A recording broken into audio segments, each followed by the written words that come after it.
एक अनश्री आखिरी प्रश्न है, चूंकि विवाह की बात हुई है तो उसी से खत्म कर देता हूँ। कुछ स्त्रियां हैं अगर घर में जो विवाह नहीं करना चाहती हैं और परिवार का और समाज का जो प्रेशर रहता है, तो वो स्त्रियां, चूंकि बर्डन उनके ऊपर ज्यादा रहता है, तो वो उससे कैसे अपने परिवार को टैकल कर सकती हैं या परिवार उनको कैसे समझे, इस पे कुछ। बातचीत होनी चाहिए।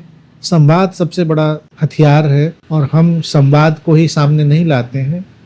और संवाद होना चाहिए बच्चों माता पिता के बीच, और हर चीज़ का संवाद होना चाहिए। एक बार अगर वो कला सीख जाए तो बड़े समाधान निकाल देंगे। अगर मान लीजिए एक बच्चा है घर में, वो लड़की हो सकती है, लड़का हो सकता है, विवाह नहीं करना चाहता है, तो बिना इस पूर्वाग्रह के कि इसको करना ही चाहिए, माता पिता भी बैठकर बात समझने की कोशिश कर सकते हैं कि तुम क्यों नहीं करना चाहते हो। वो अपनी बातें रख सकता है और माता पिता जब उसको बताएं कि तुम्हें क्यों करना चाहिए, तो बच्चा भी बड़े इत्मीनान से उन बातों को सुन सके कि हाँ, अब बीच में कोई ग्राउंड तैयार हो सकता है, बच्चा माता पिता से कन्विंस हो जाए कि हाँ नहीं आपकी बात तो सही है, और हो सकता है माता पिता बच्चे की बात से कन्विंस हो जाए।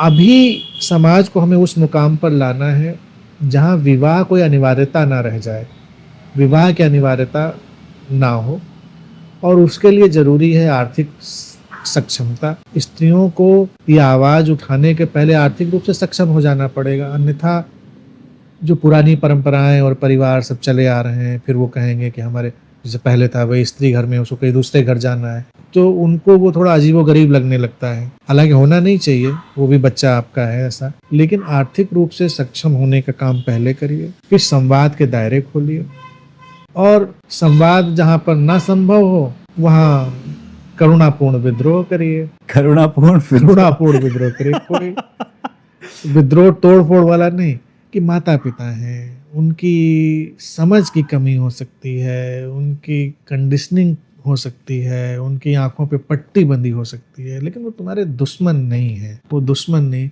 उनको लगता है इसी में भला है, वो सोचते हैं इसी से इसका अच्छा होना है, तो वो करुणा मेंटेन रखते हुए, उनसे प्यार भी मेंटेन रखते हुए विद्रोह करिए कि ठीक है। उस प्रेम के लिए, उस करुणापूर्ण विद्रोह के लिए अनश्री के पास आना बहुत जरूरी है।